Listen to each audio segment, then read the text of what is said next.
Hello everyone, ನಾನು ಸರಿತಾ. ಇವತ್ತು ನಾನು ನಿಮ್ಮ ಮುಂದೆ ಇರೋದು ಎಕಾಲಜಿ ಎನ್ವಿರಾನ್ಮೆಂಟ್ ಅಥವಾ ಪರಿಸರ ವಿಜ್ಞಾನಕ್ಕೆ ಸಂಬಂಧಿಸಿದಂತಹ ಕೆಲವೊಂದು ವಿಷಯಗಳನ್ನ ಮಾತಾಡಲಿಕ್ಕೆ.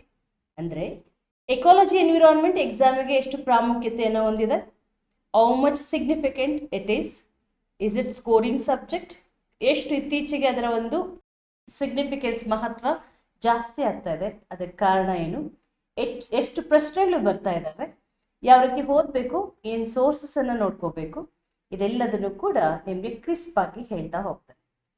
ನೋಡಿ, ಹಲವು ವರ್ಷದ ಒಂದು ಪ್ರಶ್ನೆ ಪತ್ರಿಕೆಗಳನ್ನ ನೀವೇನಾದ್ರೂ ಗಮನಿಸಿದ್ರೆ ಒಂದು ಗೊತ್ತಾಗುತ್ತೆ, ಎಕಾಲಜಿ ಎನ್ವಿರಾನ್ಮೆಂಟ್ ಈಗ ಟ್ರೆಂಡಿಂಗ್ ಸಬ್ಜೆಕ್ಟ್ ಅಂತ. ಓಕೆ, ಕರೆಂಟ್ ಅಫೇರ್ಸ್ ಮತ್ತೆ ಎಕಾಲಜಿ ಎನ್ವಿರಾನ್ಮೆಂಟ್ ಇಂದ ಹೆಚ್ಚಿನ ಪ್ರಶ್ನೆಗಳು ಬರ್ತಾ ಇದ್ದಾವೆ, ಅದನ್ನು ಗಮನಿಸ್ಬೇಕು ನೀವು. ಈಗ ಮುಂಬರುವಂತಹ ಎಲ್ಲ ಪರೀಕ್ಷೆಗಳಿಗೆ KS ಆಗ್ಬೋದು, ವಿಲೇಜ್ ಅಕೌಂಟೆಂಟು ಮತ್ತೆ PDO RTO ಎಕ್ಸಾಮು, ಸುಮಾರು ಎಕ್ಸಾಮ್ಸ್ ಕಾಲ್ಫರ್ ಆಗಿದೆ. ಓಕೆ, ಇದೊಂಥರ ಉದ್ಯೋಗ ಭಾಗ್ಯ ನಿಮಗೆ ಪೂರ್ಣವಾಗಿ ಲಭಿಸ್ತಾ ಇದೆ. ಹಾಗಾಗಿ ಈ ಸಂದರ್ಭದಲ್ಲಿ ನೀವು ಕರೆಕ್ಟಾಗಿ ಸ್ಟ್ರಾಟಜಿ ಮಾಡ್ಕೊಂಡು ಓದಬೇಕು. ಯಾವುದು ಹೆಚ್ಚಿನ ಒಂದು ವೆಯ್ಟೇಜ್ ಅನ್ನು ಹೊಂದಿದೆ, ಯಾವ ಸಬ್ಜೆಕ್ಟು ಯಾವುದಕ್ಕೆ ಹೆಚ್ಚಿನ ಒಂದು ಒತ್ತನ್ನು ಕೊಡಬೇಕು, ಅದನ್ನು ತಿಳ್ಕೊಂಡು ನೀವು ಅಭ್ಯಾಸ ಮಾಡಿದ್ರೆ ಸ್ಕೋರ್ ಎಲ್ಲ ನಿಮಗೆ ಈಸಿಯಾಗಿ ಆಗ್ಬಿಡುತ್ತೆ. ಓಕೆ, ಇದು ಸಿಲೆಬಸ್ ಕಮ್ಮಿ ಇದೆ. ಪರಿಸರ ವಿಜ್ಞಾನ syllabus is very less compare to other subjects, ಬೇಗ ಮುಗಿಸ್ಬೋದು. ಓಕೆ, ಪ್ರಶ್ನೆಗಳು ಜಾಸ್ತಿ ಬರ್ತಿದೆ, ಸಿಲೆಬಸ್ ಕಮ್ಮಿ ಇದೆ. ಆದರೆ ಇನ್ನೊಂದು ಚಾಲೆಂಜಿಂಗ್ ಟಾಸ್ಕ್ ಏನಂದ್ರೆ ಕರೆಂಟ್ ಅಫೇರ್ಸ್ನ ಲಿಂಕ್ ಮಾಡ್ತಾರೆ ಎಕಾಲಜಿ ಎನ್ವಿರಾನ್ಮೆಂಟಿಗೆ. ಅದು ಒಂದು ಗೊತ್ತಿರ್ಬೇಕು ನಿಮಗೆ. ರೀಸೆಂಟ್ ಇವೆಂಟ್ಸ್ ಏನಿದೆ ಅವುಗಳನ್ನು ತಗೊಂಡು ಕೋರ್ಸ್ ಸಬ್ಜೆಕ್ಟ್ಗೆ ಲಿಂಕ್ ಮಾಡಿ ಕ್ವಶನ್ ಕೊಡ್ತಾರೆ. For example, Delhi is most polluted city in the world. Okay, Delhi ಬಂದು ವಿಶ್ವದಲ್ಲೇ ಅತಿ ಹೆಚ್ಚು ಮಲಿನ ಭರಿತವಾದಂತಹ ನಗರ. ಇತ್ತೀಚೆಗೆ ಮಾರ್ಚ್ 2024 ಅಲ್ಲಿ ಓಕೆ ರಿಪೋರ್ಟ್ ಬಂದಿದೆಯಲ್ಲ, ವರ್ಲ್ಡ್ ಏರ್ ಕ್ವಾಲಿಟಿ ರಿಪೋರ್ಟ್ ಅಂತ. ಇದರಲ್ಲಿ ಸ್ವಿಟ್ಜರ್ಲ್ಯಾಂಡ್ನ ಒಂದು ಕಂಪನಿ IQ ಏರ್ ಅಂತ ಅದು ಪ್ರಕಟಪಡಿಸಿದೆ. ಯಾವ್ಯಾವ ದೇಶಗಳು ಯಾವ್ಯಾವ ನಗರಗಳು ಎಷ್ಟು ಮಲಿನವಾಗಿದೆ ಅದನ್ನ ಮೆಷರ್ ಮಾಡಿ ಅದರ ವರದಿಯನ್ನ ಪ್ರಕಟಪಡಿಸುತ್ತೆ. ಅದರಲ್ಲಿ ನಮ್ಮ ದೆಹಲಿ ಕುಖ್ಯಾತಿಯನ್ನ ಪಡೆದಿದೆ ಇಡೀ ವರ್ಲ್ಡ್ ಅಲ್ಲೇ. ಮತ್ತೆ ಪುನಃ ಕಳೆದ ವರ್ಷನೂ ಕೂಡ ಮೋಸ್ಟ್ ಪೊಲ್ಯೂಟೆಡ್ ಸಿಟಿ ಅನ್ಸ್ಕೊಂಡಿತ್ತು, ಈ ವರ್ಷನೂ ಮೋಸ್ಟ್ ಪೊಲ್ಯೂಟೆಡ್ ಸಿಟಿ. ಅದರ ದೇಶಗಳು ಅಂತ ತಗೊಂಡಾಗ ಫಸ್ಟ್ ಬಂದು ಬಾಂಗ್ಲಾದೇಶ್, ಸೆಕೆಂಡ್ ಪಾಕಿಸ್ತಾನ್, ಮೂರನೇ ಸ್ಥಾನದಲ್ಲಿ ನಾವಿದ್ದೀವಿ. India is third most polluted nation. Okay, ಮೂರನೇ ಅತಿ ದೊಡ್ಡ ಮಲಿನ ಭರಿತ ರಾಷ್ಟ್ರ. ಈ ಏರ್ ಪೊಲ್ಯೂಷನ್ ನಮ್ಮ ಒಂದು ಸಿಲೆಬಸ್ ಅಲ್ಲೂ ಕೂಡ ಇದೆ. ಓಕೆ, ಮೇನ್ ಸಿಲೆಬಸ್ ಅಲ್ಲಿ ಇದೆ, ಪ್ರಿಲಿಮ್ಸ್ಗೂ ಕೂಡ ಕೇಳ್ತಾರೆ. ಈಗ for example air pollution prevention act ಅಂತ ಇದೆ. ಓಕೆ, ಏರ್ ಪೊಲ್ಯೂಷನ್ ಆಕ್ಟ್ ಇದು ಯಾವಾಗ ಜಾರಿಗೆ ಬಂದಿದ್ದು ಎಲ್ಲರಿಗೂ ಗೊತ್ತಾ ಇದೆ, 1981. ಓಕೆ, ಪ್ರಿಲಿಮ್ಸ್ ಇದು ಬೇಸಿಕ್ ಫ್ಯಾಕ್ಟ್ಸ್.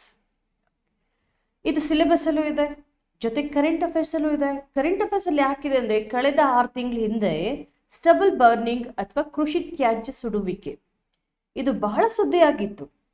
ಕೋರ್ಟ್ ಹೇಳ್ತಾ ಇತ್ತು, ಕೃಷಿ ತ್ಯಾಜ್ಯ ಸುಡಬೇಡಿ, ಇದರಿಂದ ಮಾಲಿನ್ಯ ಹೆಚ್ಚಾಗ್ತಾ ಇದೆ, ಡೆಲ್ಲಿ ಪೊಲ್ಯೂಷನ್ ಪೀಕ್ ಲೆವೆಲ್ಗೆ ಹೋಗ್ತಾ ಇದೆ. ಸುಪ್ರೀಂ ಕೋರ್ಟ್ ಡೈರೆಕ್ಟ್ ಮಾಡಿತ್ತು. Even government taken stringent measures to curb this action. ಯಾರ ಮಾತು ಕೇಳ್ತಿರ್ಲಿಲ್ಲ. ರಾತ್ರಿ ಈ ರೈತರೆಲ್ಲ ಕೃಷಿ ತ್ಯಾಜ್ಯಕ್ಕೆ ಬೆಂಕಿ ಹಚ್ಬಿಡ್ತಿದ್ರು. ಓಕೆ, ಯಾಕೆ ಅಂತಂದ್ರೆ ಕೂಲಿ ಉಳಿಯುತ್ತೆ ಅಂತ. ಆ ಕುಳೆ ಕೀಳ್ಬೇಕಂತಂದ್ರೆ ಕೂಲಿ ಹಾಳುಗಳನ್ನು ನೇಮಿಸ್ಬೇಕಾಗತ್ತೆ. ಅದ್ರ ಬದಲಿಗೆ ಬೆಂಕಿ ಹಚ್ಬಿಟ್ರೆ ಕೂಲಿ ಉಳ್ಕೊಳ್ಳುತ್ತೆ, ಎಕನಾಮಿಕಲ್ ಅನ್ನುವಂತಹ ದೃಷ್ಟಿಯಿಂದ. ಫೈನ್ ಆಗ್ತೀವಿ ಅಂದ್ರೂ ಕೂಡ ಕೇಳ್ತಿರ್ಲಿಲ್ಲ. ಸ್ಟಬಲ್ ಬರ್ನಿಂಗು ಒಂದು ಬರ್ನಿಂಗ್ ಟಾಪಿಕ್ ಆಗಿತ್ತು. ಈಗ ಪುನಃ ಏರ್ ಪೊಲ್ಯೂಷನ್ ರಿಪೋರ್ಟ್.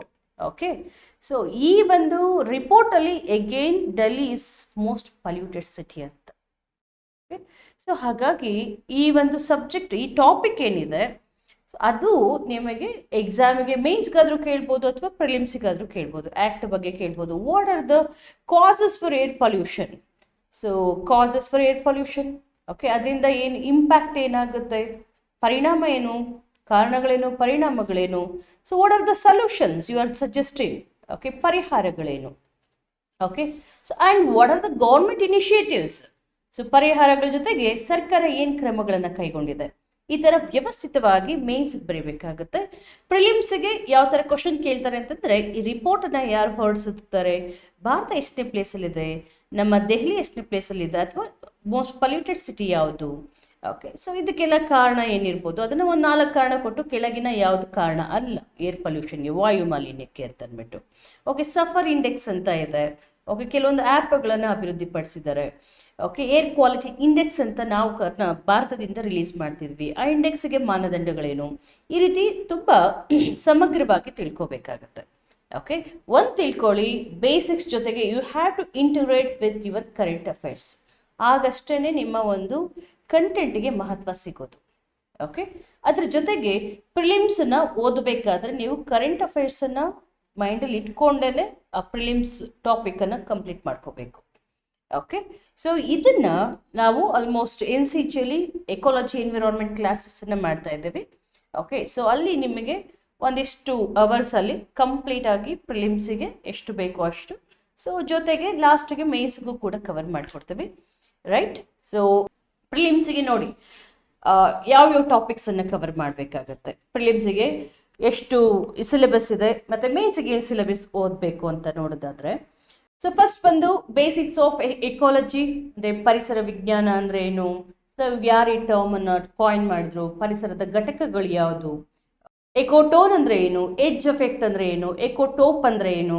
ಓಕೆ, ಇವೆಲ್ಲ ಕೂಡ ಟರ್ಮಿನಾಲಜೀಸು, ಅದನ್ನು ತಿಳ್ಕೊಬೇಕಾಗತ್ತೆ. ಅವೆಲ್ಲ ಕೂಡ ಮೂಲಭೂತ ಪರಿಕಲ್ಪನೆಗಳು. ಸೊ ಕಾನ್ಸೆಪ್ಟ್ಸನ್ನು ನೀವು ತಿಳ್ಕೊಂಬಿಟ್ರೆ, ಸೊ ಅದು ಏನು ಅಂತ ಕೇಳಿದ್ರೆ ಆಟೋಮೆಟಿಕ್ಕಾಗಿ ಹೇಳ್ಬಿಡ್ತೀರ. ಓಕೆ, ಕೀ ಸ್ಟೋನ್ ಸ್ಪೀಷೀಸ್ ಅಂದರೆ ಏನು. ಓಕೆ, ಸೊ ಇವುಗಳು ಬೇಸಿಕ್ಸ್ ಆಫ್ ಎಕಾಲಜಿಯಲ್ಲಿ ಬರುತ್ತೆ. ಅದಾದಮೇಲೆ ಸೊ ಬೇಸಿಕ್ಸಲ್ಲಿ ನೀಟಾಗಿ ಪರಿಸರ ಅಂತಂದರೆ ಏನು. ಓಕೆ, ಸೊ ಅದರ ಬಗ್ಗೆ ವ್ಯಾಖ್ಯಾನ ತಿಳಿದಿರಬೇಕು. ಸೊ ಎಕೋಟೋನ್ ಅಂದರೆ ಏನು, ಎಡ್ಜ್ ಎಫೆಕ್ಟ್ ಅಂದರೆ ಏನು, ಕೀಸ್ಟೋನ್ ಸ್ಪೀಷೀಸ್ ಅಂದರೆ ಏನು. ಓಕೆ, ಸೊ ಪಾಪ್ಯುಲೇಷನ್ ಅಂದರೆ ಏನು, ಕಮ್ಯುನಿಟಿ ಅಂದರೆ ಏನು, ಈ ಥರದ್ದೆಲ್ಲ ಬೇಸಿಕ್ಸನ್ನು ಇತ್ತೀಚೆಗೆ ಈ ಚಾಪ್ಟರ್ ಮೇಲೂ ಕೂಡ ಕ್ವಶನ್ಸ್ ಕೇಳ್ತಾ ಇದ್ದಾರೆ. Okay, so edge effect. Okay, edge effect ಅಂದರೆ ಏನಿರುತ್ತೆ, ಒಂದು ಸೆಂಟೆನ್ಸಲ್ಲಿ ನೀವು ಸೊ ಅದನ್ನು ಅಂದರೆ ಪೂರ್ತಿ ಕಾನ್ಸೆಪ್ಟ್ ಅರ್ಥ ಮಾಡ್ಕೊಂಡಿದ್ರೆ you can just minimise the definition into single sentence. Okay, ಆ ಸೆಂಟೆನ್ಸ್ ನೋಡಿದ ತಕ್ಷಣ ಗೊತ್ತಾಗ್ಬಿಡುತ್ತೆ. ಅದಕ್ಕೆ ಇಲ್ಲಿ ಎಕಾಲಜಿ ಒಂದು ಸ್ವಲ್ಪ ಎಕಾನಮಿ ಥರ ಕಾನ್ಸೆಪ್ಟ್ ಅರ್ಥ ಮಾಡ್ಕೊಂಡ್ರೆ ನೀವು ಸೊ ನಿದ್ದೆಗಣ್ಣಲ್ಲೂ ಕೂಡ ಕ್ವಶನ್ಗೆ ಆನ್ಸರ್ ಮಾಡ್ಬೋದು. So second chapter ecosystem. ಈ ಎಕೋಸಿಸ್ಟಮಲ್ಲಿ ಪಿರಮಿಡ್ಸ್ ಬರುತ್ತೆ. Okay, energy pyramid, biomass pyramid, so ಅದಾದಮೇಲೆ ನಂಬರ್ ಪಿರಮಿಡ್, ಇವುಗಳನ್ನು ಕೂಡ ತುಂಬ ತುಂಬ ಈಸಿ ಕಾನ್ಸೆಪ್ಟ್ಸ್ ಇವು. ಓಕೆ, ಸೊ ಅರ್ಥ ಮಾಡ್ಕೊಂಬಿಟ್ರೆ ಇಷ್ಟನ ಅಂತ ಅನಿಸುತ್ತೆ. ಓಕೆ, ಸೊ ಇದು ಎಕೋಸಿಸ್ಟಮ್ಸಲ್ಲಿ ಇದನ್ನು ನೋಡ್ತೀರಾ. ನೆಕ್ಸ್ಟು ಸೊ ಇಲ್ಲೇನೆ interactions, environmental interactions, commensalism, amensalism, so ಈ ಥರ ಮ್ಯೂಚುವಲಿಸಮ್, ಪ್ಯಾರಾಸಿಟಿಸಮ್, ಸೊ ಇಂಟ್ರಾಕ್ಷನ್ಸ್ ಇದು ಕೂಡ so positive, negative, so neutral ಇದೇನು ಅಂತ ಕೂಡ ಎಕೋಸಿಸ್ಟಮಲ್ಲಿ ಈ ಒಂದು ಇಂಟ್ರಾಕ್ಷನಲ್ಲಿ ನೋಡ್ತೀರಾ. ಪರಿಸರದ ಒಂದು ಸಂವಹನ. Okay, so very interesting I can say that. Okay, ತುಂಬ ಚೆನ್ನಾಗಿರುವಂತಹ ಒಂದು ಚಾಪ್ಟರ್ ಇದೆ ಎಕೋಸಿಸ್ಟಮು. ನೆಕ್ಸ್ಟು ಬಯೋಜಿಯೋ ಕೆಮಿಕಲ್ ಸೈಕಲ್ಸ್, ಜೀವ ಭೂ ರಾಸಾಯನಿಕ ಚಕ್ರಗಳು ಅಂತ. ಇಲ್ಲಿ ಹೈಡ್ರೋಜನ್ ಸೈಕಲ್, ನೈಟ್ರೋಜನ್ ಸೈಕಲ್ ಮತ್ತು ಸಲ್ಫರ್ ಸೈಕಲ್, ಇವೆಲ್ಲ ಕೂಡ ಸೈಕಲ್ಸನ್ನು ನೋಡ್ತೀವಿ. ನೈಟ್ರೋಜನ್ ಫಿಕ್ಸೇಷನ್ ಹೇಗಾಗುತ್ತೆ. ಓಕೆ, ಸೊ ಅದು ಬಯೋಜಿಯೋ ಕೆಮಿಕಲ್ ಸೈಕಲ್ಸಲ್ಲಿ ನೋಡ್ತೀವಿ. ನೆಕ್ಸ್ಟ್ ಚಾಪ್ಟರ್ ಬಂದು ಇದರಲ್ಲಿ ಮತ್ತೆ ಯಾವುದು ಇಂಪಾರ್ಟೆಂಟ್ ಅಂದರೆ ಸ್ಕಿಪ್ ಮಾಡ್ದೇ ಸೊ ನೋಡ್ಕೊಳ್ಳೇಬೇಕಾದಂತಹ ಕೆಲವು ಚಾಪ್ಟರ್ಸ್ ಇದೆ. ಅದನ್ನು ಪುನಃ ಹೇಳ್ತೀನಿ ನಿಮಗೆ, ಪ್ರಿಲಿಮ್ಸಿಗೆ ಯಾವ್ದು ತುಂಬ ಇಂಪಾರ್ಟೆಂಟ್ ಅಂತ. Okay, next terrestrial ecosystem. So ಅದರಲ್ಲಿ ಅರಣ್ಯ ಪರಿಸರ ವ್ಯವಸ್ಥೆ, ಸಮಶೀತೋಷ್ಣ ಅರಣ್ಯ ಅಥವಾ ಉಷ್ಣವಲಯದ ಅರಣ್ಯ, ಸೊ ಟಂಡ್ರಾ, ಈ ಥರ ಸುಮಾರು ಹುಲ್ಲುಗಾವಲುಗಳು, ಈ ಥರ ಕ್ಲಾಸಿಫೈ ಮಾಡ್ತೀವಿ ಟೆರೆಸ್ಟ್ರಿಯಲ್ ಎಕೋಸಿಸ್ಟಮಲ್ಲಿ. ಓಕೆ, ಸೊ ನೆಕ್ಸ್ಟ್ ಬಂದು ಅಕ್ವಾಟಿಕ್ ಎಕೋಸಿಸ್ಟಮ್, ಜಲ ಪರಿಸರ ವ್ಯವಸ್ಥೆ ತುಂಬ ಇಂಪಾರ್ಟೆಂಟ್. ಓಕೆ, ಯಾಕಂದರೆ ಮ್ಯಾಂಗ್ರೋವ್ಸ್ ಆಗ್ಬೋದು, ವೆಟ್ಲ್ಯಾಂಡ್ಸ್ ಆಗಿರ್ಬೋದು, ಕೊರಾಲ್ ರೀಫ್ಸ್ ಆಗಿರ್ಬೋದು, ಸೊ ಅವೆಲ್ಲ ಕೂಡ ಓಕೆ ಈ ಅಕ್ವಾಟಿಕ್ ಎಕೋಸಿಸ್ಟಮಲ್ಲಿ ಬರುತ್ತೆ. Very important chapter. Okay, next biodiversity, ಜೈವಿಕ ವೈವಿಧ್ಯತೆ. ಈ ಆಲ್ಮೋಸ್ಟು ನಮ್ಮ ಕರೆಂಟ್ ಅಫೇರ್ಸು ಈ ಟಾಪಿಕ್ ಜೊತೆ ಕೋರಲೇಟ್ ಆಗಿರುತ್ತೆ. ಓಕೆ, ಸೊ ಯಾವುದೋ ಒಂದು ಹೊಸ ಸ್ಪೀಷೀಸನ್ನು ಕಂಡುಹಿಡಿತಾರೆ, ಹೊಸ ಪ್ರಭೇದವನ್ನು ಅನ್ವೇಷಣೆ ಮಾಡ್ತಾರೆ, ಅದೆಲ್ಲ ಕೂಡ it is related to biodiversity. Okay, so ಪಶ್ಚಿಮ ಘಟ್ಟಗಳು ಬಂದು ಬಯೋಡೈವರ್ಸ್ ರಿಚ್ ಒಂದು ರೀಜನ್ನು. ಓಕೆ, ಹಾಟ್ ಸ್ಪಾಟ್ಸ್ ಅಂತ ಕರಿತೀವಿ, ಬಿಸಿಲು ತಾಣಗಳು ಅಂತ. ಎಷ್ಟು ಬಯೋಡೈವರ್ಸಿಟಿ ಹಾಟ್ ಸ್ಪಾಟ್ಸ್ ಇದೆ. ಓಕೆ, ಸೊ ಅದರ ಮಹತ್ವ ಏನು, ಮೇನ್ಸ್ಗೂ ಇಂಪಾರ್ಟೆಂಟ್, ಪ್ರಿಲಿಮ್ಸ್ಗೂ ಇಂಪಾರ್ಟೆಂಟ್, ತುಂಬ ಫ್ರೀಕ್ವೆಂಟಾಗಿ ಕ್ವಶನ್ಸ್ ಕೇಳ್ತಾ ಇರ್ತಾನೆ. ಕ್ರಿಟಿಕಲಿ ಎಂಡೇಂಜರ್ಡ್ ಸ್ಪೀಷೀಸ್ ಇದ್ದಾವೆ. ಓಕೆ, ಎಂಡೇಂಜರ್ಡ್ ಸ್ಪೀಷೀಸ್ ಇದೆ. ಸೊ ಇದನ್ನು ರಿಲೀಸ್ ಮಾಡೋರು ಯಾರು, ಎಷ್ಟು, ಇತ್ತೀಚೆಗೆ ಯಾವುದಾದ್ರೂ ಕ್ರಿಟಿಕಲಿ ಎಂಡೇಂಜರ್ಡ್ ಲಿಸ್ಟಿಗೆ ಹೋಗಿದೆಯಾ.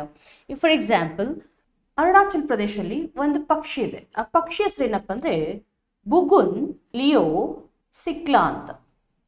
ಬುಗುನ್ ಲಿಯೋ ಸಿಕ್ಲಾ. ಓಕೆ, ಇದರ ಒಂದು ಪ್ರಾಮುಖ್ಯತೆ ನೋಡಿ, ತುಂಬ ಇಂಪಾರ್ಟೆಂಟ್ ನಿಮ್ಮ ಎಕ್ಸಾಮ್ಗೂ ಕೂಡ. ಈ ಬುಗುನ್ ಲಿಯೋ ಸಿಕ್ಲಾ ಅನ್ನುವಂತಹ bird critically endangered bird. So ತೀವ್ರ ಅಳಿವಿನ ಅಂಚಿನಲ್ಲಿರುವಂತಹ ಪಕ್ಷಿ ಪ್ರಭೇದ. ಓಕೆ, ಸೊ ಇದನ್ನ ಸಂರಕ್ಷಣೆ ಮಾಡಬೇಕು, ಇದನ್ನ ಉಳಿಸ್ಬೇಕು ಮುಂದಿನ ಪೀಳಿಗೆಗೂ ಕೂಡ ನಾವು. ಯಾಕಂದ್ರೆ ಒಂದು 15-20 ಪಕ್ಷಿಗಳಷ್ಟೇ ಇದಾವಂತೆ. ಈಗ ಗ್ರೇಟ್ ಇಂಡಿಯನ್ ಬಸ್ಟರ್ಡ್ ನಿಮ್ಗೆ ಗೊತ್ತಿದೆ, ಹೆಬ್ಬಕ್ಕ ರಾಜಸ್ಥಾನದಲ್ಲಿ ಮತ್ತೆ ಗುಜರಾತ್ ಅಲ್ಲಿ ಕಂಡು ಬರುತ್ತೆ, ಕಿರಾಡಿಯೋ ನ್ಯಾಷನಲ್ ಪಾರ್ಕ್ ಅಲ್ಲಿ.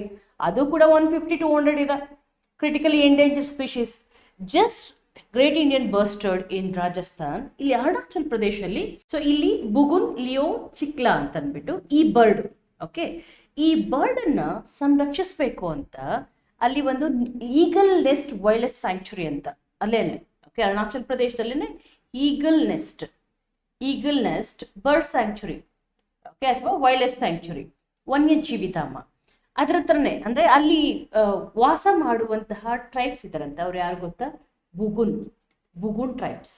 ನೋಡಿ ಅವರ ಒಂದು ಹೃದಯ ವೈಶಾಲ್ಯತೆ ಎಷ್ಟಿದೆ ಅಂತಂದ್ರೆ ಆಲ್ಮೋಸ್ಟ್ 1,500 ಹೆಕ್ಟೇರ್ನಷ್ಟು ಜಮೀನನ್ನು ಇವರ ಒಂದು ಸಂರಕ್ಷಣೆಗೆ, ಅಂದ್ರೆ ಈ ಪಕ್ಷಿಗಳ ಸಂರಕ್ಷಣೆಗೆ ಅವರು ವಾಲಂಟರಿ ಆಗಿ ಬಿಟ್ಕೊಟ್ಟಿದ್ದಾರೆ.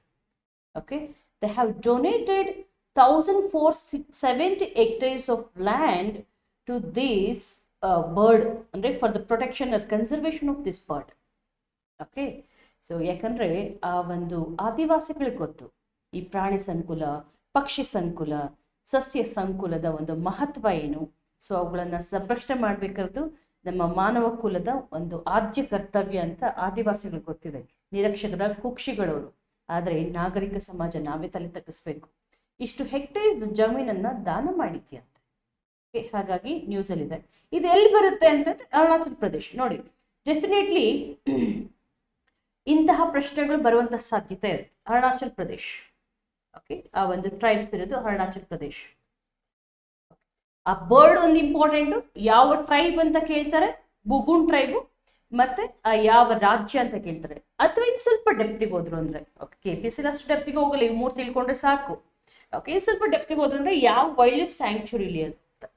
Okay, so that is eagle nest wild life sanctuary in Arunachal Pradesh. ಇದರ ಜೊತೆಗೆ ಅರುಣಾಚಲ್ ಪ್ರದೇಶದಲ್ಲಿರುವಂತಹ ನ್ಯಾಷನಲ್ ಪಾರ್ಕ್ಸ್ ಅಥವಾ ವೈಲ್ಡ್ ಲೈಫ್ ಸ್ಯಾಂಕ್ಚುರಿ ಸ್ವಲ್ಪ ತಿಳ್ಕೊಂಡ್ರೆ ಉತ್ತಮ. ಓಕೆ, ಸೊ ಈ ರೀತಿ ಯಾವುದನ್ನಾದ್ರೂ ನೀವು ಕರೆಂಟ್ ಅಫೇರ್ಸ್ ಅಲ್ಲಿ ನೋಡಿದ್ರೆ ಸೊ ನಿಮ್ಮ ಸಿಲೆಬಸ್ ಕಾರ್ಲೇಟ್ ಮಾಡ್ಕೊಂಡು ಅದನ್ನ ಸ್ವಲ್ಪ ನೀಟಾಗಿ ತಿಳ್ಕೊಬೇಕಾಗುತ್ತೆ. Okay, so probability is very high, they may ask such questions. Okay, next, so ಅದ್ರ ಜೊತೆಗೆ ಇನ್ನೊಂದು ಈ ಪ್ಯಾಬಿಟೋರಾ ಅಂತ ಒಂದು ವೈಲ್ಡ್ ಲೈಫ್ ಸ್ಯಾಂಕ್ಚುರಿ. ನೋಡಿ, ಬಯೋಡೈವರ್ಸಿಟಿ ಎಷ್ಟು ಇಂಪಾರ್ಟೆಂಟ್ ಅಂತಂದ್ರೆ ಅದ್ರ ಮೇಲೆ ಸುಮಾರು ಪ್ರಶ್ನೆಗಳು ಬರುತ್ತೆ ಅನ್ನೋದಕ್ಕೆ ಇನ್ನೊಂದು ಎಕ್ಸಾಂಪಲ್. ಅದು ಮಾರ್ಚ್ 2024 ಕರೆಂಟ್ ಅಫೇರ್ಸ್ ಇವೆಲ್ಲ.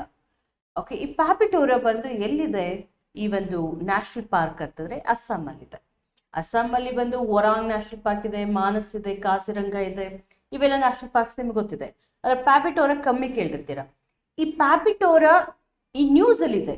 ಕಾರಣ ಏನು ಅಂತಂದ್ರೆ ಅಸ್ಸಾಮಲ್ಲಿರುವಂತಹ ಈ ಪ್ಯಾಬಿಟೋರಾ ವೈಲ್ಡ್ ಲೈಫ್ ಸ್ಯಾಂಕ್ಚುರಿಲಿ 1 ಹಾರ್ನ್ಡ್ ರೈನೋ, ಒಂದು ಕೊಂಬಿನ ಗೇಂಡ್ರ ಮೃಗ, ಸೊ ಇವು ಹೆಚ್ಚಾಗಿ ವಾಸ ಆಗುತ್ತೆ. ಓಕೆ, ಸೊ ಇವುಗಳನ್ನ ಸಂರಕ್ಷಣೆ ಮಾಡಬೇಕು ಅಂತ ಅಲ್ಲಿನ ಗವರ್ನಮೆಂಟು ಆ ಒಂದು ಈ ವೈಲ್ಡ್ ಲೈಫ್ ಸ್ಯಾಂಕ್ಚುರಿಯನ್ನ ಡಿನೋಟಿಫೈ ಮಾಡಿದೆ. ಓಕೆ, ಪ್ಯಾಬಿಟೋರಾ ವೈಲ್ಡ್ ಲೈಫ್ ಸ್ಯಾಂಕ್ಚುರಿನ ಡಿನೋಟಿಫೈ ಮಾಡಿ ಎನ್ಕ್ರೋಚ್ಮೆಂಟ್ಸ್ನೆಲ್ಲ, ಸೊ ಒತ್ತುವರಿ ಮಾಡ್ಕೊಳ್ಳೋದನ್ನೆಲ್ಲ ರಿಮೂವ್ ಮಾಡಿದೆ. ಸೊ ಹಾಗಾಗಿ ನ್ಯೂಸಲ್ಲಿದೆ. ಪ್ಯಾಬಿಟೋರಾ ವೈಲ್ಡ್ ಲೈಫ್ ಸ್ಯಾಂಕ್ಚುರಿ ಎಲ್ಲಿದೆ ಅಂತ ಕೇಳ್ತಾರೆ. It's meant for which type of species, 1 horned rhino ಅಥವಾ ಒಂದು ಕೊಂಬಿನ ಗೇಂಡ್ರಾಮೃಗ. ಓಕೆ, ಸೊ ಇದನ್ನ ಮಿನಿ ಕಾಜಿರಂಗ ಅಂತ ಕೂಡ ಕರಿತೀವಿ. ಓಕೆ, ಸೊ ಅರುಣಾಚಲ್ ಪ್ರದೇಶದಲ್ಲಿ ಇರುವಂತಹ ಇತರ national parks, okay, Manas, Orang, Kaziranga, ಇವೆಲ್ಲ ಕೂಡ ಇತರೆ ನ್ಯಾಷನಲ್ ಪಾರ್ಕ್ಸ್. ಓಕೆ, ಸೊ ಈ ಗ್ರೇಟರ್ ಒನ್ ಆನ್ ರೈನೋ ಕೂಡ ಹೆಚ್ಚಾಗಿ ನಮ್ಮ ಈ ನೇಪಾಳ್, ಭೂತಾನ್, ಭಾರತ ಈ ಬೆಲ್ಟ್ ಅಲ್ಲಿ ಕಂಡು ಬರುತ್ತೆ. Okay, so international rhino report ಅಂತ, ಸೆನ್ಸಸ್ ರಿಪೋರ್ಟ್ ಅಂತ ಕೂಡ US ಬೇಸ್ಡ್ ಒಂದು ಆರ್ಗನೈಸೇಷನ್ ಕೊಡುತ್ತೆ. Okay, so world rhino day ಅಂತ ಕೂಡ ನಾವು September 22 ಸೆಲೆಬ್ರೇಟ್ ಮಾಡ್ತೇವೆ. ಈ ಥರ ಈ ಒಂದು ಕರೆಂಟ್ ಅಫೇರ್ಸ್ ರಿಲೇಟೆಡ್ ಆಗಿ ಬಯೋಡೈವರ್ಸಿಟಿ ಟಾಪಿಕ್ಸ್ ತುಂಬ ಕೇಳ್ತಾ ಇರ್ತಾನೆ. Again it's very important topic. Okay, wetlands, mangroves, coral reefs, so ಇವೆಲ್ಲ ಅಕ್ವಾಟಿಕ್ ಎಕೋಸಿಸ್ಟಮ್ ಅಲ್ಲಿ ಬರುತ್ತೆ. ಜಲೀಯ ಪರಿಸರ ವ್ಯವಸ್ಥೆ ಮತ್ತು ಜೈವಿಕ ವೈವಿಧ್ಯತೆ. ಓಕೆ, ರೆಡ್ ಡೇಟಾ ಬುಕ್ ನಿಮ್ಗೆ ಗೊತ್ತಿದೆ, IUCN will release the red data book, ಕೆಂಪು ದತ್ತಾಂಶ ಪುಸ್ತಕ. ಸೊ ಅದರಲ್ಲಿ ಈ ಒಂದು ಸ್ಪೀಷಿಯಸ್ ಯಾವ್ಯಾವುದೆಲ್ಲ ಎಂಡೇಂಜರ್ಡ್ ಆಗ್ತಾ ಇರುತ್ತೆ, ಅಳಿವಿನ ಅಂಚಿನಲ್ಲಿ ಇರುತ್ತೆ, ಅವೆಲ್ಲದೂ ಕೂಡ ಲಿಸ್ಟ್ ಮಾಡ್ತಾ ಹೋಗ್ತಾರೆ. Okay, so apart from that ಇನ್ನು ಕೆಲವೊಂದು global warming, ozone depletion, climate change, so ಇವೆಲ್ಲ ಕೂಡ dynamic issues, core issues correct. Okay, so these are all global environmental challenges, ಜಾಗತಿಕ ಪರಿಸರ ಸವಾಲುಗಳು. ಓಕೆ, ಹಸಿರು ಮನೆ ಅನಿಲ ಪರಿಣಾಮ, green house effect, global warming, climate change, ozone depletion, acid rain.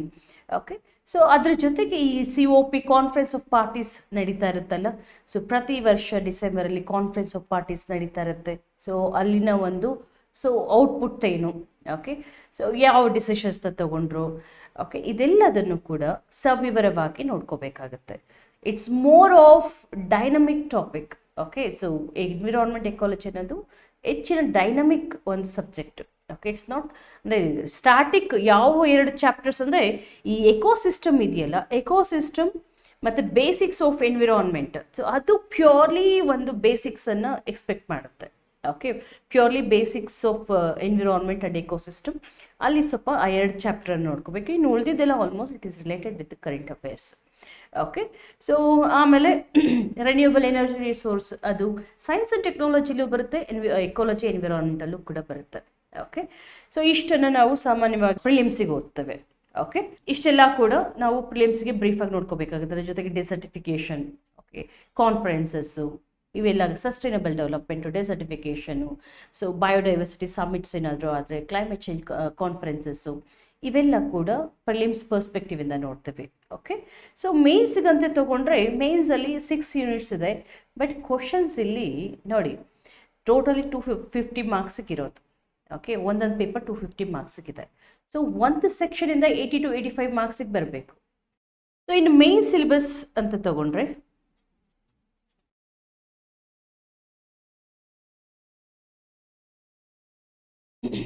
Main syllabus ಅಲ್ಲಿ ಟೋಟಲಿ ಓಕೆ 6 ಯೂನಿಟ್ಸ್ ಇರುತ್ತೆ, 6 ಘಟಕಗಳು. ಓಕೆ, ಸೊ ಬೇರೆ ಸಿಲೆಬಸ್ಸಲ್ಲೆಲ್ಲ ನೋಡಿ, ಬೇರೆ ಸೆಕ್ಷನ್ಸಲ್ಲೆಲ್ಲ ನೋಡಿ ಒಂದು ಪೇಪರಲ್ಲಿ 3 ಸೆಕ್ಷನ್ಸ್ ಇರುತ್ತೆ. ನಮ್ಗೆ ಟೋಟಲ್ ಇರೋದು ಎಷ್ಟು ಮೇನ್ಸಿಗೆ 4 ಪೇಪರ್ಸ್. ಓಕೆ, ಸೊ ಒಂದು ಪೇಪರಲ್ಲಿ 3 ಸೆಕ್ಷನ್ಸ್ ಇರುತ್ತೆ, ಎಲ್ಲದರಲ್ಲೂ 7 ಯೂನಿಟ್ಸ್ ಇರುತ್ತೆ. ಆದರೆ ಎಕಾಲಜಿಲಿ 6 ಯೂನಿಟ್ಸ್. ಸೊ 6 ಯೂನಿಟ್ ಇದ್ರೂ ಕೂಡ ನಂಬರ್ ಆಫ್ ಕ್ವಶನ್ಸ್ ಜಾಸ್ತಿ ಬರ್ತಾ ಇದೆ. ಓಕೆ, ಸೊ ಯಾವ ಥರ ಕೊಡಬೇಕು ಅವರು 7, 8, 7, 8 ಕೊಡಬೇಕಾದ್ರೆ 8 ಕ್ವಶನ್ಸ್ ಬರುತ್ತೆ ಇದಕ್ಕೆ. ಯೂನಿಟ್ಸ್ ಕಮ್ಮಿ ಇದ್ರೂ ಕೂಡ so questions, number of questions 80 to 85 ಮಾರ್ಕ್ಸ್ಗೆ ಎನ್ವಿರಾನ್ಮೆಂಟ್ ಎಕಾಲಜಿಯಿಂದ ಬರ್ತಾ ಇದೆ. ಸೊ ಈಗಲೇ ಗೊತ್ತಾಯ್ತಾ ನಿಮಗೆ ಎಷ್ಟು ವೇಟೇಜ್ ಇದೆ ಅಂತ ಅಂದ್ಬಿಟ್ಟು. ಓಕೆ, ಸೊ ಬೇರೆ ಅಂದರೆ ಫಸ್ಟ್ 2 ಸೆಕ್ಷನ್ಸ್ಗಿಂತ ಒಂದು ಕ್ವಶನ್ ಇದರಲ್ಲಿ ಹೆಚ್ಚಿಗೆ ನೀವು ಎಕ್ಸ್ಪೆಕ್ಟ್ ಮಾಡಬಹುದು. Okay, so it's of more current affair related ecology, right. So ಇದರಲ್ಲಿ ಸಾಮಾನ್ಯವಾಗಿ 6 ಯೂನಿಟ್ಸಲ್ಲಿ ಸೊ ಈ ಒಂದು ಎನ್ವಿರಾನ್ಮೆಂಟಲ್ ಟಾಪಿಕ್ಸ್ ಯಾವುದಪ್ಪ, project tiger, national parks, wild life sanctuaries, so type of forests, so ಗಣಿಗಾರಿಕೆಯ ಒಂದು ಪರಿಣಾಮಗಳು, ಇವೆಲ್ಲ ಕೂಡ ಕೇಳ್ತಾನೆ ವೆರಿ ಡೈರೆಕ್ಟ್. ಈಗ ಕೆಲವೊಂದಕ್ಕೆ ecologically it's wide a scoring, ಬೇರೆ ಸಬ್ಜೆಕ್ಟ್ಸ್ ಕಂಪೇರ್ ಮಾಡಿದ್ರೆ ಇದು ಸ್ಕೋರಿಂಗ್. ಕಾರಣ ಏನು ಗೊತ್ತಾ, ಸೊ ಮಟೀರಿಯಲು ಕೂಡ ಸಿಗುತ್ತೆ ಕನ್ನಡ ಇಂಗ್ಲೀಷಲ್ಲಿ. We have enough material. Okay, so ಎರಡನೇದು ವೆರಿ ಸಿಂಪಲ್. ಸೊ ಏನು ನಮಗೆ ತುಂಬ ಕಷ್ಟಪಟ್ಟು ಅಲ್ಲಿ ಇಲ್ಲಿಂದ ಟಾಪಿಕ್ಸನ್ನು ತೆಗೆದು ಆ ಕಾನ್ಸೆಪ್ಟನ್ನ ಅರ್ಥ ಮಾಡ್ಕೊಬೇಕು ಅಂತ ಸೊ ನೀವೇನು ತುಂಬ ಶ್ರಮ ಪಡೋದೇ ಬೇಡ. ಪ್ರಾಜೆಕ್ಟ್ ಟೈಗರ್ ಯಾವಾಗ ಇಂಪ್ಲಿಮೆಂಟ್ ಆಯಿತು, ಓಕೆ, ಸೊ ಅಂದರೆ ವಾಟ್ ಆರ್ ದ ಒಬ್ಜೆಕ್ಟಿವ್ಸ್, ಧ್ಯೇಯೋದ್ದೇಶಗಳು ಏನು, ಓಕೆ, ಎಷ್ಟು ರೀಚ್ ಆಗಿದ್ದೀವಿ ನಾವು ಈ project tiger, how come it has become very successful project, ಇದರ ಯಶಸ್ಸಿನ ಗುಟ್ಟೇನು, ಓಕೆ. ಸೊ ಅದಕ್ಕೋಸ್ಕರ ಪ್ರಾಜೆಕ್ಟ್ ಟೈಗರ್ ಆದಮೇಲೆ ಅಲ್ವಾ, before there was dwindling of tiger numbers, ಅಂದರೆ ಹುಲಿಗಳ ಸಂಖ್ಯೆ ಕಮ್ಮಿ ಆಗ್ತಾ ಇತ್ತಪ್ಪ. ಅದಕ್ಕೋಸ್ಕರ ಅಲ್ವಾ ಸ್ಟಾರ್ಟ್ ಮಾಡಿದ್ದು ನಾವು ಪ್ರಾಜೆಕ್ಟ್ ಟೈಗರ್ ಅನ್ನ. ಇದಕ್ಕೆ ಮುಂಚೆ ನಾವು ಸಿಂಹನ ರಾಷ್ಟ್ರೀಯ ಪ್ರಾಣಿ ಅಂತ ಕರ್ಕೊಂಡಿದ್ವಿ. ಓಕೆ. ಸೊ ಇದರ ಮಹತ್ವವನ್ನ ಹೆಚ್ಚಿಸ್ಬೇಕು ಪ್ರತಿಯೊಬ್ಬರಲ್ಲೂ ಕೂಡ. ಸೊ ಹುಲಿಗಳ ಒಂದು ಸಂರಕ್ಷಣೆಗೆ ಒಂದು ಕಾಳಜಿಯನ್ನು ಮೂಡಿಸ್ಬೇಕು ಅನ್ನುವಂತಹ ನಿಟ್ಟಿನಲ್ಲಿ ಪ್ರಾಜೆಕ್ಟ್ ಟೈಗರ್ ಅನ್ನ ಇನ್ನಷ್ಟು ಸ್ಟ್ರಿಂಜೆಂಟ್ ಆಕ್ಷನ್ಸ್ ತಗೊಂಡು ಸೊ ಟೈಗರ್ ಪೋಚಿಂಗ್ ಅನ್ನೆಲ್ಲ ಕಮ್ಮಿ ಮಾಡಬೇಕು ಅನ್ನುವಂತಹ ನಿಟ್ಟಿನಲ್ಲಿ ಪ್ರಾಜೆಕ್ಟ್ ಟೈಗರ್ ತಂದರು. ಓಕೆ. ಸೊ ಯಶಸ್ಸು ಅಂದರೆ ಯಾಕೆ ಅಷ್ಟು ಸಕ್ಸಸ್ಫುಲ್ ಆಯಿತು ಅಂತ. ಓಕೆ. ಸೊ ಈ ಟೈಗರ್ ಸೆನ್ಸಸ್ ಅಂತ ಪ್ರತಿ 4 ವರ್ಷಕ್ಕೆ ಟೈಗರ್ ಸೆನ್ಸಸ್ ಅಂತ ಮಾಡಿದ್ರು, ಗಣತಿ ಮಾಡಿದ್ರು. ಆ ಗಣತಿನ ಕೇಳಿಬಿಡ್ಬೋದು. ಓಕೆ. ಸೊ ಆ ಗಣತಿಯ ಒಂದು ಪ್ರಮುಖ ಅಂಶಗಳು ಅಂತ ಕೇಳ್ಬೋದು. ಸೊ ಅದ್ರ ಜೊತೆ ಅಂದರೆ ಮೇನ್ಸಿಗೆ ಈ ಥರ ಡೈರೆಕ್ಟ್ ಕಮ್ಮಿನೇ. ಸೊ ಇದನ್ನು ನಿಮಗೆ ಪ್ರಾಜೆಕ್ಟ್ ಟೈಗರ್ನ ಅನಲಿಟಿಕಲ್ ವೇಯಲ್ಲಿ ಕೊಡ್ಬೋದು. ಯಾವ ಥರ ಕೇಳಿದ್ರು ಡೈರೆಕ್ಟ್ ಆನ್ಸರೇ ಕೊಡ್ಬೋದು. ಓಕೆ. ಎನ್ವಿರಾನ್ಮೆಂಟ್ ಎಕಾಲಜಿದು ಅದೊಂದು so simple and direct content. Okay. So any one can write. ಆದರೆ ಇದರಲ್ಲಿ ಸ್ವಲ್ಪ ಏನಾದರೂ ನೀವು so if you garnish your answer with current affairs you fetch good marks. So ಒಳ್ಳೆ ಅಂಕಗಳು ಸಿಗಬೇಕು ಅಂತಂದರೆ ನೀವು ಸೊ ಹೊಸ ಹೊಸ ಫ್ಯಾಕ್ಟ್ಸ್ ಏನಿದೆ, ಫಿಗರ್ಸ್ ಏನಿದೆ, ಈಗ ಗ್ಲೋಬಲ್ ವಾರ್ಮಿಂಗ್ ಜಾಸ್ತಿ ಆಗ್ತಿದೆ ಎಲ್ಲರಿಗೂ ಗೊತ್ತು. ಜಾಗತಿಕ ತಾಪಮಾನ ಜಾಸ್ತಿ ಆಗ್ತಿದೆ ಅಂತ, ಉಷ್ಣತೆ ಸೊ ಸರಾಸರಿ ಉಷ್ಣತೆ ಜಾಸ್ತಿ ಆಗ್ತಿದೆ ಅಂತ ಎವಿಡೆನ್ಸ್ ಕೊಟ್ಟು ಹೇಳಬೇಕಲ್ವಾ. ಹೌದು, IPCC ರಿಪೋರ್ಟ್ ಹೇಳ್ತಾ ಇದೆ, inter governmental panel on climate change ಹೇಳ್ತಾ ಇದೆ ಭೂಮಿಯ ಒಂದು ಸರಾಸರಿ ಉಷ್ಣತೆ ಹೆಚ್ಚಾಗ್ತಿದೆ ಅಂತ. ಸೊ ನಾವು ಆಸ್ಪಿರೆಂಟ್ಸ್ ಅಥವಾ upcoming bureaucrats we have to quote the answer with evidence ಪ್ರಕಾರ ನಾವು ಮಾತಾಡ್ತಿದ್ದೀವಿ. ಎವಿಡೆನ್ಸ್ ಈ ರೀತಿ ಹೇಳುತ್ತೆ, ರಿಪೋರ್ಟ್ ಈ ರೀತಿ ಹೇಳುತ್ತೆ, ಇಂಡೆಕ್ಸ್ ಈ ರೀತಿ ಹೇಳುತ್ತೆ. ಓಕೆ. ಸೊ ಅದನ್ನು ನೀವು ದೃಢೀಕರಿಸಿ ನಿಮ್ಮ ಉತ್ತರವನ್ನು ನೀವು ಸಮರ್ಥಿಸ್ಕೋಬೇಕಾಗತ್ತೆ. ಓಕೆ. ಸೊ ಈ ಒಂದು ಮೇನ್ ಸಿಲೆಬಸ್ಸಲ್ಲಿ ಓಕೆ 6 ಯೂನಿಟ್ಸ್ ಇದೆ. 6 ಯೂನಿಟ್ಸಲ್ಲೂ ಕೂಡ ಸೊ ಸಂಪನ್ಮೂಲಗಳು, ರಿಸೋರ್ಸಸ್ ಆ್ಯಕ್ಚುಲಿ ಪ್ಯೂರ್ಲಿ ಎಕಾಲಜಿಕಲ್ ಇದಿರೋದಕ್ಕಿಂತ ಎಕಾನಮಿಯಲ್ಲಿ ಸ್ವಲ್ಪ ಓವರ್ಲ್ಯಾಪ್ ಆಗಿದೆ. ಏನು ಅಣೆಕಟ್ಟುಗಳು, ರಸ್ತೆಗಳು, ಬಂದರುಗಳು, ಸೊ ಇವುಗಳ ಬಗ್ಗೆ ಎಲ್ಲ ಓದಬೇಕು, ಇನ್ಫ್ರಾಸ್ಟ್ರಕ್ಚರ್ ಬಗ್ಗೆ ಓದ್ಕೋಬೇಕು. ಓಕೆ. ನೆಕ್ಸ್ಟು ಅರ್ಬನೈಸೇಷನ್ ಸೋಷಿಯಾಲಜಿಲೂ ನೋಡ್ತೀರಾ. ಓಕೆ. ಸೊ ನೆಕ್ಸ್ಟ್ ಬಂದು ಈ ಒಂದು ಪ್ಯೂರ್ ಎಕಾಲಜಿ 1 ಯೂನಿಟ್ ಇದೆ ಮೇನ್ಸಿಗೆ, ಎಕೋಸಿಸ್ಟಮ್ ಆ್ಯಂಡ್ ಬಯೋಡೈವರ್ಸಿಟಿ ಅಂತ, ಜೀವ ಪರಿಸರ ವ್ಯವಸ್ಥೆ ಮತ್ತು ಜೈವಿಕ ವೈವಿಧ್ಯತೆ ಅಂತ ಅಂದ್ಬಿಟ್ಟು, ರೈಟ್. ಸೊ ಅದಾದಮೇಲೆ solid waste management 4th unit, pollution. So ಪೊಲ್ಯೂಷನಲ್ಲಿ water pollution, sound pollution, so ಅದಾದಮೇಲೆ soil pollution, radio active pollution, so ಅದಾದಮೇಲೆ ಏರ್ ಪೊಲ್ಯೂಷನ್. ಸೊ ಈ ಥರ ಡಿಫ್ರೆಂಟ್ ಪೊಲ್ಯೂಷನ್ಸ್ ಇದೆ. ಅದರ ಟೈಪ್ಸು, ಪರಿಣಾಮಗಳು, ಪರಿಹಾರಗಳು ಇದ್ದೇ ಇರುತ್ತೆ. ಸೊ ಅದನ್ನು ಒಂದು ನೀಟಾಗಿ ನೀವು ಸ್ಟ್ರಕ್ಚರ್ ಮಾಡಿಕೊಂಡು ವ್ಯವಸ್ಥಿತವಾಗಿ ನೋಟ್ಸ್ ಮಾಡ್ಕೊಂಡ್ಬಿಟ್ರಿ ಅಂತಂದರೆ it is cake walk for you. Okay. So just ಒಂದ್ಸತಿ ರಿವೈಸ್ ಮಾಡಿಕೊಂಡ್ರೆ ಬಂದುಬಿಡುತ್ತೆ. ಇಲ್ಲಿ ಬೈಹಾರ್ಟ್ ಮಾಡೋಕ್ಕೆ ಏನು ಜಾಸ್ತಿ ಸ್ಟಫ್ ಏನಿರೋದಿಲ್ಲ. ಓಕೆ. ಕಾನ್ಸೆಪ್ಟನ್ನು ಅರ್ಥ ಮಾಡಿಕೊಂಡು ಒಂದು ಸ್ವಲ್ಪ ಫ್ಯಾಕ್ಟ್ಸನ್ನು ಇಟ್ಕೊಂಡ್ಬಿಟ್ರೆ you can write beautiful answer. Okay. So ಈ 5th ಯೂನಿಟ್ ಬಂದು ಪರಿಸರ ಮತ್ತು ಮಾಹಿತಿ ತಂತ್ರಜ್ಞಾನ ಪರಿಸರದ ಮೇಲೆ ಯಾವ ರೀತಿ ಪರಿಣಾಮವನ್ನು ಉಂಟು ಮಾಡ್ತಿದೆ ಅಂತ. Okay. Technology, information technology, how it is impacting environment. Okay. ಇಲ್ಲೆಲ್ಲ ಕಂಪ್ಲೀಟ್ ಮತ್ತೆ ಸೊ ಡೈನಮಿಕ್ ಟಾಪಿಕ್ಸ್ ಬರುತ್ತೆ. Climate change, global warming, so acid rain, ozone depletion. Okay. So ಇದನ್ನೆಲ್ಲ ಕೂಡ ಮಾಹಿತಿ ತಂತ್ರಜ್ಞಾನಕ್ಕೆ ಅಥವಾ ಟೆಕ್ನಾಲಜಿಗೆ ಕೋರ್ಲೇಟ್ ಮಾಡಿಕೊಂಡು ಸೊ ಅಲ್ಲಿ ಕೂಡ ನೀವು ನಿಮ್ಮ ಆನ್ಸರನ್ನು ಬರಿಬೇಕಾಗತ್ತೆ. ಇದು ಬರೀ ಮೇನ್ಸ್ಗೆ ಅಂತ ಅನ್ಕೋಬಾರ್ದು, ಪ್ರಿಲಿಮ್ಸ್ಗೂ ಕೂಡ ಇದೇ ಟಾಪಿಕ್ಸಿಂದನೇ ಬರ್ತಾ ಇರೋದು. Okay. So green house gases ಅಂದರೆ ಏನು, ಗ್ರೀನ್ ಹೌಸ್ ಗ್ಯಾಸ್ ಎಫೆಕ್ಟ್ ಅಂದರೆ ಏನು, so what are those green house gases. ಈಗ ಹೊಸದಾಗಿ ಕಾನ್ಫರೆನ್ಸ್ ಆಫ್ ಪಾರ್ಟೀಸಲ್ಲಿ so which is the main this green house gas emitter per capital emission ಅಂತ ಬಂದಾಗ so ಇವೆಲ್ಲ ಕೂಡ ಸ್ಟ್ಯಾಟಿಸ್ಟಿಕ್ಸು ನೋಡ್ಕೋಬೇಕು, ಜೊತೆಗೆ ಕಾನ್ಸೆಪ್ಟ್ಸನ್ನು ಕೂಡ ತಿಳ್ಕೊಬೇಕಾಗತ್ತೆ. ಇಲ್ಲಿ ಸ್ವಲ್ಪ ಡಯಾಗ್ರಾಮ್ಸನ್ನು ಹಾಕಿ you have to make your answer attractive. Okay. So ಸುಮ್ಮನೆ ಬರ್ಕೊಂಡು ಹೋಗೋದಲ್ಲ, ಬೇರೆ ಹಿಸ್ಟ್ರಿ ಬರ್ದಂಗೆ ಅಥವಾ ಪಾಲಿಟಿ ಬರ್ದಂಗೆ ಬರ್ಕೊಂಡು ಹೋಗೋದಲ್ಲ. ಸೈನ್ಸ್ ಮತ್ತು ಎಕಾಲಜಿ ಎನ್ವಿರಾನ್ಮೆಂಟಲ್ಲಿ you have to draw some diagrams. So ಅವಾಗಷ್ಟೇ ಆಕರ್ಷಿತವಾಗಿ ಕಾಣುತ್ತೆ. ಯಾವ್ಯಾವ ಡಯಾಗ್ರಾಮ್ಸ್ ಅಂತ ಅದನ್ನು ಕ್ಲಾಸಲ್ಲಿ ಕವರ್ ಮಾಡ್ತೇನೆ. ಓಕೆ. ಯಾವುದು ರಿಲೆವೆಂಟ್ ಡಯಾಗ್ರಾಮ್, ಯಾವುದನ್ನು ಹಾಕಬೇಕಾಗುತ್ತೆ, ಫ್ಲೋ ಚಾರ್ಟ್ಸ್ ಯಾವ ರೀತಿ ಹಾಕಬೇಕಾಗುತ್ತೆ ಅಂತ ಹೇಳ್ತೇನೆ. ಓಕೆ. ಮತ್ತು 6th ಯೂನಿಟಲ್ಲಿ ಏಕೇನ್ ಮತ್ತು ಜಾಯಿಂಟ್ ಫಾರೆಸ್ಟ್ ಮ್ಯಾನೇಜ್ಮೆಂಟು ಮತ್ತು ಕೆಲವೊಂದು ಈ ಫಾರೆಸ್ಟ್ ಬಗ್ಗೆನೇ ತಿಳ್ಕೊಬೇಕಾಗುತ್ತೆ. ಓಕೆ. ಅದಾದಮೇಲೆ ನ್ಯಾಚುರಲ್ ಡಿಸಾಸ್ಟರ್ಸ್, ನೈಸರ್ಗಿಕ ವಿಪತ್ತುಗಳು ಅಥವಾ ಪ್ರಾಕೃತಿಕ ವಿಕೋಪಗಳು ಅಂತ. ಅದು ಈವನ್ ಸೈನ್ಸ್ ಅಂಡ್ ಟೆಕ್ನಾಲಜಿಯಲ್ಲೂ ಕೂಡ ಕವರ್ ಆಗುತ್ತೆ. ಎಕೋಲಾಜಿಕಲ್ ಪರ್ಸ್ಪೆಕ್ಟಿವ್ ಅಲ್ಲಿ ಇಲ್ಲಿ ಬರೀಬೇಕಾಗುತ್ತೆ. SNT ಕೂಡ ಇದೆ, ಸೆಕ್ಷನ್ 1 ಅಲ್ಲಿ ಇದೆ. ಓಕೆ, ಸೊ ಭೂಕಂಪ, ಪ್ರವಾಹ, ಬರ ಇದೆಲ್ಲ ಕೂಡ. ಮತ್ತೆ ಇಲ್ಲಿ ಕೂಡ ನೀವು ಓದ್ತೀರ ನ್ಯಾಚುರಲ್ ಡಿಸಾಸ್ಟರ್ಸ್. ಓಕೆ, ಸೊ ಇದನ್ನ ಇಷ್ಟು 6 ಯೂನಿಟ್ಸ್ ಇದೆ. ಮೋಸ್ಟ್ ಅಂದರೆ ಜಾಸ್ತಿ ವೆಯ್ಟೇಜ್ ಇದಕ್ಕೆ ಕೊಟ್ಟಿದ್ದಾರೆ. ಅಷ್ಟೇ ಅಲ್ಲ, ಇದು ಬರೀ ಮೇನ್ಸ್ಗೆ ಹೆಲ್ಪ್ ಆಗೋದಲ್ಲ ನಿಮಗೆ. ಓಕೆ, ಸೊ ಎಸ್ಸೆ ರೈಟಿಂಗಿಗೆ, ಎಸ್ಸೆ ರಿಲೇಟೆಡ್ ಏನಾದರೂ ಅಂದರೆ ಎನ್ವಿರಾನ್ಮೆಂಟ್ ರಿಲೇಟೆಡ್ ಎಸ್ಸೆ ಏನಾದರೂ ಕೇಳಿದ್ರು ಅಂತಂದರೆ, ಪರಿಸರಕ್ಕೆ ಸಂಬಂಧಿಸಿದಂತಹ ಯಾವುದಾದ್ರೂ ಪ್ರಬಂಧ ಕೇಳಿದ್ರು ಅಂತಂದರೆ easily you can write. Okay, ಅದಾದಮೇಲೂ ಕೂಡ ಎಥಿಕ್ಸ್, ಇಂಟಿಗ್ರಿಟಿ ಅಥವಾ ಒಂದು ನೀತಿಶಾಸ್ತ್ರ, ಇಲ್ಲಿ ಕೂಡ ಈ ಒಂದು ಕೆಲವೊಂದು ಸಂಘರ್ಷಗಳು ಅಂತ ಬರುತ್ತೆ. ಓಕೆ, ಸೊ ಏನಪ್ಪ ಈ ಒಂದು ಸಾರ್ವಜನಿಕ ಸಂಸ್ಥೆಗಳಲ್ಲಿ ಸಂಘರ್ಷ ಅಂತಂದರೆ, ಫಾರ್ ಎಕ್ಸಾಂಪಲ್ ಎನ್ವಿರಾನ್ಮೆಂಟಿಗೆ ಹೆಚ್ಚಿನ ವೇಟೇಜ್ ಕೊಡಬೇಕಾ, ಎಕಾನಮಿಕ್ ಕೊಡಬೇಕಾ? ಸೊ ಅರ್ಥವ್ಯವಸ್ಥೆ ಅಂದರೆ ನಮ್ಮ ಆರ್ಥಿಕತೆಯನ್ನು ಹೆಚ್ಚು ಆರ್ಥಿಕ ಅಭಿವೃದ್ಧಿಗೆ, ಓಕೆ, ಸೊ ದೇಶದ ಅರ್ಥವ್ಯವಸ್ಥೆಯನ್ನು ಹಿಗ್ಗಿಸ್ಲಿಕ್ಕೆ ನಾವು ಹೆಚ್ಚು ಪ್ರಾಧಾನ್ಯತೆ ಕೊಡಬೇಕಾ, ಅಥವಾ ಈ ಒಂದು ಪರಿಸರವನ್ನು ನಾವು ಸಂರಕ್ಷಣೆ ಮಾಡಲಿಕ್ಕೆ ಆದ್ಯತೆ ಕೊಡಬೇಕಾ? ಈ ರೀತಿ ಒಂದು ದ್ವಂದ್ವ, ಆಂಬಿಗ್ಯುಟಿ ಬಂದಾಗ ಅಲ್ಲಿ ಸಮತೋಲನವನ್ನು ಕಾಪಾಡ್ಕೋಬೇಕಾಗತ್ತೆ. Okay, so that is called ecological balance. Economy ಮತ್ತು ಎಕಾಲಜಿ ಎರಡನ್ನೂ ಕೂಡ ನಾವು ಸಮತೂಕದಲ್ಲಿ ತಗೊಂಡು ಹೋಗ್ಬೇಕಾಗತ್ತೆ. ಎಕಾನಮಿನೂ ಕೂಡ ನೆಗ್ಲೆಕ್ಟ್ ಮಾಡೋಂಗಿಲ್ಲ. Development is very much essential for the nation. Okay, so ಅಷ್ಟೇ, ಅದ್ರ ಜೊತೆಗೆ ಪರಿಸರ ಬಿಟ್ವಿ ನಾವು ಕೆಟ್ವಿ.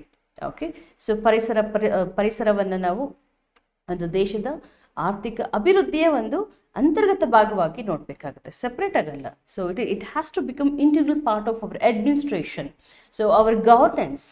ಓಕೆ, ಸೊ ಅವರ್ ಡೆವಲಪ್ಮೆಂಟ್, ನಮ್ಮ ಆಡಳಿತದಲ್ಲಿ, ನಮ್ಮ ಒಂದು ಅಭಿವೃದ್ಧಿಯಲ್ಲಿ ಪರಿಸರ ಒಂದು ಭಾಗವಾಗಬೇಕಾಗುತ್ತೆ. ಅದಕ್ಕೋಸ್ಕರ ಇವಾಗ ನೋಡಿ ಕಾರ್ಬನ್ ಕ್ರೆಡಿಟ್ಸ್ ಅಂತ, ಓಕೆ, ಗ್ರೀನ್ ಎನರ್ಜಿ ಅಂತ, ಗ್ರೀನ್ ಎಕಾನಮಿ ಅಂತ, ಈ ಥರ ಭಾಳ ಎಲ್ಲ ವಿಷಯಗಳಿಗೂ ಕೂಡ ನಾವು ಈ ಒಂದು ಪರಿಸರವನ್ನು ಇಂಟಿಗ್ರೇಟ್ ಮಾಡಿ ನೋಡ್ತಿದ್ದೇವೆ. ಓಕೆ, ಸೊ ಇವೆಲ್ಲದನ್ನು ಕೂಡ ನಾವು ಎಕಾಲಜಿ ಆ್ಯಂಡ್ ಎನ್ವಿರಾನ್ಮೆಂಟ್ ಟಾಪಿಕ್ಸಲ್ಲಿ ನೋಡೋಣ. ಸೊ ಪ್ರತಿ ಕ್ಲಾಸು ಹೇಗಿರುತ್ತೆ ಅಂತಂದರೆ, ಒಂದ್ಸತಿ ಅಂದರೆ ಆ ಕಾನ್ಸೆಪ್ಟ್ಸ್ನ ಕ್ಲಿಯರ್ ಮಾಡೋದು, ಹಿಂದಿನ ಯಾವ್ಯಾವ ಎಕ್ಸಾಮ್ಸಲ್ಲಿ ಯಾವ್ಯಾವ ಥರ ಪ್ರಶ್ನೆಗಳು ಕೇಳಿದ್ದಾರೆ, ಸೊ ಯಾವ ರೀತಿ ನೀವು ಪ್ರಿಪೇರ್ ಆಗಬೇಕು ಅಂತ. ಓಕೆ, ನೆಕ್ಸ್ಟ್ ಏನಾದರೂ ಕರೆಂಟ್ ಅಫೇರ್ಸ್ ರಿಲೇಟೆಡು ಆ ಟಾಪಿಕ್ಸ್ ನ್ಯೂಸಲ್ಲಿ ಇತ್ತು ಅಂತಂದರೆ ಅದನ್ನು ಅದಕ್ಕೆ ಹೆಚ್ಚಿನ ಹೊತ್ತನ್ನು ಕೊಟ್ಟು ನೋಡ್ಕೊಳ್ಳೋದು. ನೋಡಿ, 3 ವಿಷಯಗಳನ್ನು ಗಮನಿಸಬೇಕು. ಒಂದು, ಹಿಂದಿನ ಎಕ್ಸಾಮ್ಸಲ್ಲಿ ಪ್ರಶ್ನೆಗಳು ಯಾವ ರೀತಿ ಬಂದಿದೆ ಅದನ್ನು ನೋಡಬೇಕು. ಎರಡನೇದು, ಕೋರ್ ಕಾನ್ಸೆಪ್ಟ್ಸನ್ನು, ಓಕೆ, ಸೊ ಆ ಮೂಲಭೂತ ಪರಿಕಲ್ಪನೆಗಳನ್ನು ನೀವು ಅರ್ಥ ಮಾಡ್ಕೊಂಡಿಲ್ಲ ಅಂದರೆ ಎಕಾಲಜಿಲಿ ತಲೆಬುಡ ಅರ್ಥ ಆಗೋದಿಲ್ಲ. ಓಕೆ, ತುಂಬ ಇಂಟ್ರೆಸ್ಟಿಂಗ್ ಸಬ್ಜೆಕ್ಟ್. ಸೊ ಅದನ್ನ ಸಿಂಪ್ಲಿಫೈ ಮಾಡಿದಾಗ ನಿಮಗೆ ಒಂದ್ಸತಿ ಪರಿಕಲ್ಪನೆ ಅರ್ಥ ಆಯಿತು ಅಂತಂದರೆ ನೀನು ನೋಟ್ ಟು ವರಿ. ಮತ್ತು ಮೂರನೇದೇನಪ್ಪ ಅಂತಂದರೆ, ಕರೆಂಟ್ ಅಫೇರ್ಸಲ್ಲಿ ಇರುವಂತಹ ಒಂದು ಟಾಪಿಕ್ಸನ್ನು ಕೋರ್ ಟಾಪಿಕ್ಸ್ ಜೊತೆ ಇಂಟಿಗ್ರೇಟ್ ಮಾಡಿ, ಅವು ಬರುವಂತಹ ಚಾನ್ಸಸ್ ತುಂಬ ಇರುತ್ತೆ, ಸಂಭವನೀಯತೆ ಅತಿ ಹೆಚ್ಚಾಗಿರುತ್ತೆ. ಓಕೆ, 3 ಎಕ್ಸಸೈಸು ಪ್ರಿಲಿಮ್ಸಿಗೆ ಮಾಡಬೇಕಾಗುತ್ತೆ. ಮೇನ್ಸಿಗೆ ಬಂದು ಎಗೈನ್ ಓಲ್ಡ್ ಕ್ವಶನ್ ಪೇಪರ್ಸ್ ತೊಗೊಳ್ಳೋದು, ಅದರ ಜೊತೆಗೆ ಕರೆಂಟ್ ಅಫೇರ್ಸ್ ತೊಗೊಂಡು ಆಮೇಲೆ ಅಲ್ಲಿ ಮತ್ತೆ ಪೀಠಿಕೆ ಯಾವ ರೀತಿ ಕೊಡೋದು, ವಿವರಣೆ ಯಾವ ರೀತಿ ಕೊಡೋದು, ಕನ್ಕ್ಲೂಷನ್ ಉಪಸಂಹಾರ ಯಾವ ರೀತಿ ಕೊಡಬೇಕು, ಫ್ಲೋ ಚಾರ್ಟ್ಸ್ ಯಾವ ರೀತಿ ಹಾಕಬೇಕು, ಡಯಾಗ್ರಾಮ್ಸ್ ಯಾವ ರೀತಿ ಹಾಕಬೇಕು. ಓಕೆ, ಮತ್ತೆ ಏನಾದರೂ ಹೊಸ ವಿಷಯಗಳನ್ನು ಯಾವ ರೀತಿ ಇಂಟಿಗ್ರೇಟ್ ಮಾಡಬೇಕು, ಯಾವುದು ಎಕ್ಸ್ಪೆಕ್ಟೆಡ್ ಟಾಪಿಕ್, ಯಾವುದನ್ನು ಪ್ರಿಡಿಕ್ಟ್ ಮಾಡ್ಬೋದು, ಇದೆಲ್ಲದನ್ನು ಕೂಡ ನಾವು ಅಲ್ಲಿ ಮೇನ್ಸ್ ಕ್ಲಾಸಲ್ಲಿ ನೋಡ್ತೇವೆ. Okay, so anyhow, we'll start this ecology environment classes from April 1st, okay, in NCG Academy. Interested candidates can enroll to this number. Okay, so thank you. We'll meet you in next class.